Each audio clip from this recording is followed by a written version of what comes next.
Tapi malam ini saya ingin menyampaikan sebuah peristiwa yang akan terjadi dan akan kita alami nanti ketika hari kiamat itu terjadi. Singkat ceritanya semua kita akan mati. Mohon maaf nih, yang sudah matahari turun 30 tahun ke atas itu matahari turun. Rasul itu wafat sekitar 63 tahun kurang lebih, 62 tahun sekian kalau dibulatkan jadi 63 tahun. Apa di sini so turun gunung? Yang jelas so turun gunung saya ibu sangat ini sudah di atas 30. Semua turun gunung, so yang lama itu berarti matahari semua terbenam. Gak ada yang abadi di dunia. Makanya cara berpikir kita, dunia ini harus jadi sarana untuk mendapatkan kebahagiaan yang abadi. Dekat-dekatkan diri kepada Allah. Yang dicintai dan yang mencintai kita akan semuanya putus kata cinta ketika sakratul maut itu tiba. Anak tidak lagi bisa memberikan apa-apa, suami yang mencintai kita juga tidak bisa berbuat apa-apa ketika malaikat maut itu datang. Tinggal 3 hal yang bisa memberi manfaat: amal jariah, anak yang mendoakan kita setelah kita sudah meninggal, atau kemudian ilmu yang bermanfaat. Selain daripada itu selesai sudah itu. Singkat cerita, alam kubur pun kita hadapi. Alam kubur berapa lama di alam kubur kita nggak tahu berapa lama, sebab menunggu datangnya hari kiamat. Oke, ceritanya hari kiamat sudah terjadi, tapi ingat, alam kubur itu adalah gambaran tentang akhirat kita. Andaikan kita bahagia di alam kubur, maka pasti nanti di akhirat juga kita bahagia. Hitung-hitung saja berapa amal yang sudah kita siapkan. Jatah usia yang sudah kita lewati, kalau ditimbang-timbang lebih banyak kemana? Yang bermanfaatkah atau kemudian yang tidak ada manfaat? Hitung-hitung ibu yang lebih tahu. Maka suruh hitung pakai tangan. Oke, singkat cerita, alam kubur kita lewati, dibangkitkan kita pada hari kiamat. Orang bingung bu di hari kiamat. Ketika hari kiamat di hari kebangkitan, karena tiupan sangkakala pertama menghancurkan alam semesta, maka tiupan sangkakala kedua menghidupkan kita kembali kepada masyarakat. Bu, yang dibangkitkan itu bukan cuma ruh, tapi jasad yang kita pegang saat ini. Ruh dan jasad itu kemudian menyatu seperti yang hari ini. Alam sadar kita begitu sadar dan sangat sadar sekali. Nggak ada pikun, nggak ada lupa-lupanya, segala dosa, segala hal. Kita ingat jelas memori kita, memang bukan memori kuantum, memori lebih daripada itu. Saya tidak tahu apa dia istilah sekarang. Sudah sangat luar biasa. Kita sangat mengingat detail apa yang kita lalui, yang kita perbuat di alam kehidupan. Akhirnya kemudian kita dibangkitkan dengan penuh kesadaran semacam itu. Karena memang Rasul menyebutkan begini. Mati itu seperti orang yang bangun dari tidurnya. Sedangkan orang yang tidur, orang yang hidup ini seperti orang yang tidur. Artinya kan kalau tidur penuh dengan keterbatasan. Kalau mimpi pun selincah-lincah dalam mimpi tetap punya keterbatasan. Begitulah kita di alam dunia ini. Tapi ketika kita mati seperti orang yang bangun dari tidur, betapa sempurnanya alam pemikiran kita. Akhirnya kemudian kita sempurna, cara berpikir kita sempurna, penyesalan pun datang dengan segala hal. Dan luar biasa sekali, saya tidak ingin menceritakan yang lain. Saya hanya ingin memulai dengan kata Rasulullah SAW dalam kitab Sahih Muslim.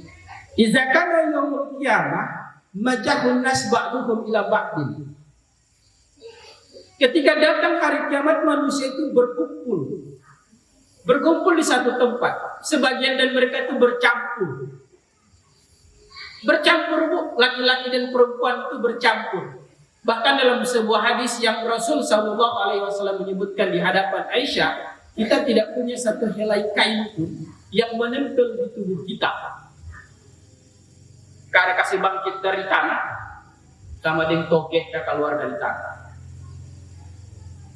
Tak ada satu helai kain pun yang menempel di tubuh kita, telanjang. Apakah ada syahwat lagi? Tidak ada. Orang bingung melihat keadaan semacam itu. Orang bingung mempertanggungjawabkan amal ibadahnya. Apalah yang itu istri durhaka pak suami ya dede.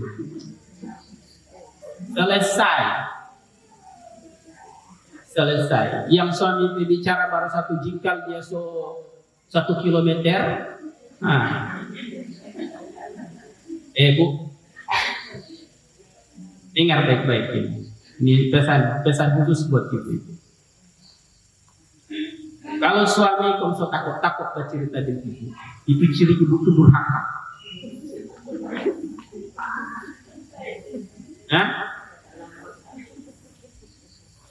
Suami kamu bercerita kamu semua gugup di muka pak ibu durhaka itu.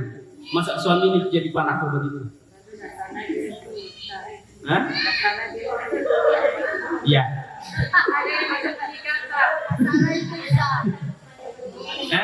Ada yang disembunyikan.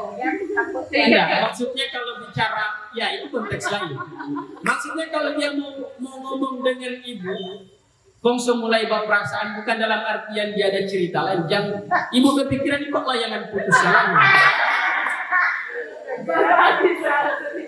Meracuni sekali layangan putus ini. Hati-hati ibu. Mau minta doi rokok. So takut. Waduh. Baik ya. Rasa sebentar. Maka ketika manusia berkumpul di tempat itu bingung manusia, karena manusia saat itu diperlakukan berdasarkan amalnya masing-masing. Oh beda-beda. Apalagi sama di ibu sangat yang punya jabatan. Beda di ustaz. Ustaz lele besok itu ibu.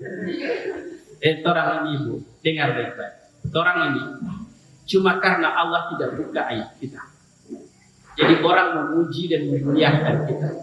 Kan cuma itu. Andaikan kata Imam Ibnu Athaillah Allah buka aib kita, gak ada orang yang mau dekat-dekat dengan kita. Jadi kalau dipuji dulu dia baik.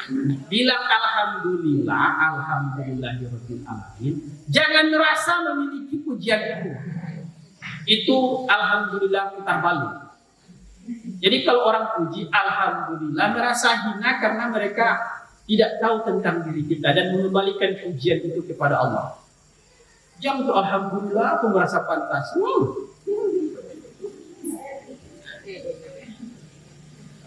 Nah, ketika manusia dikumpulkan di hari kiamat itu, fayatuna Adam fayaqulu lahu isfa' li dzanbi li isfa' li zuriyatika. Manusia kemudian datang kepada Nabi Adam dan berkata kepada Nabi Adam, "Ya Adam," dalam manusia yang lain disebutkan, "Anta Aba Bashar." Engkau itu adalah bapaknya manusia. Maka berilah kami syafaat ya Adam. Beri kami pertolongan. Ini manusia berbondong-bondong datang kepada Nabi Adam, meminta syafaat kepada Nabi Adam, meminta pertolongan kepada Nabi Adam, karena hari itu adalah hari yang penuh dengan keprihatinan. Nggak ada suami yang dulu sangat mencintai kita itu, mencintai ibu-ibu itu, kemudian dia datang untuk membantu ibu. Nggak ada, orang masing-masing. Dalam sebuah hadis yang lain kata Rasul pada saat itu nafsi. Lalu apa kata Adam? Fayaqulu, kata Adam, lastu laha. Aku tidak memiliki untuk itu. Aku tidak punya kemampuan untuk memberikan syafaat. Walakin alaikum bi Ibrahim alaihissalam. Coba kamu datang kepada Ibrahim alaihissalam. Kamu datang kepada Ibrahim alaihissalam. Fa innahu halulullah. Karena Ibrahim itu adalah kekasih Allah. Mudah-mudahan Ibrahim bisa membantu kalian. Fayatuna Ibrahim. Kemudian mereka datang kepada Ibrahim. Apa kata Ibrahim? Fayaqulu lastulah. Aku enggak punya kemampuan untuk itu. Padahal perjalanan dari satu nabi ke nabi yang lain itu perjalanan dalam 1000 tahun perjalanan alam akhirat. Terbotong-botong orang datang untuk meminta pertolongan pada hari itu, tapi mereka ditolak oleh nabi-nabi. Datang kepada Nabi Ibrahim, kata Ibrahim, aku tidak memiliki kemampuan untuk itu. Walakin alaikum bi Musa alaihissalam, fa innahu kalimullah. Kalian datang kepada Musa alaihissalam sebab dia itu adalah kalam Allah. Dia pernah berbicara langsung dengan Allah. Dia punya keistimewaan berbicara langsung dengan Allah. Semoga saja Musa dapat membantu kalian. Lalu apa yang terjadi? Fayu'ta Musa, kemudian Musa didatangi, fayaqulu, berkata Musa, lastulah, aku tidak punya kemampuan untuk itu. Walakin alaikum bi Isa alaihissalam, coba kau datang kepada Isa alaihissalam, kata Rasul. Fa innahu ruhullah wa kalimatuhu, sebab Isa itu adalah ruhnya Allah dan kalam-kalamnya Allah. Maka fayu'ta Isa, mereka didatangkan Isa alaihissalam. Fayaqulu, lalu kemudian berkata Isa, lastulah, aku enggak punya kemampuan untuk itu. Walakin alaikum bi Muhammad, tapi cobalah kalian datang kepada Nabi Muhammad sallallahu alaihi wasallam. Fa'aqulu, lalu kata Nabi Muhammad, aku didatangkan, aku datang. Kemudian mereka berkata kepadaku tentang isfa' lana, beri kami syafaat. Fa'aqulu analah. Lalu aku berkata, kata Nabi Muhammad, aku bisa memberi syafaat.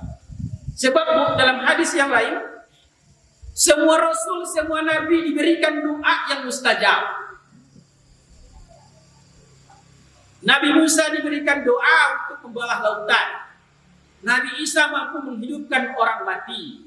Ibrahim kemudian dengan doanya tidak terbakar di api. Ya kan? Kemudian Nabi Nuh kemudian dengan mukjizat perahunya. Tapi Nabi Muhammad SAW ketika ditawari oleh malaikat untuk kemudian menimpahkan gunung kepada orang-orang di Taif, kata Rasulullah SAW, jangan ya malaikat jin, jangan ya jin. Sebab tidak dari mereka, mungkin dari anak keturunan mereka akan lahir orang-orang yang beriman. Setiap kekejaman dari kaum kafir Quraisy pada waktu itu, selalu Nabi SAW balas dengan kasih sayang. Karena kenapa, kata Rasul dalam sebuah hadis yang lain dalam kitab Sahih Muslim, aku simpan doa itu untuk umatku di hari kiamat.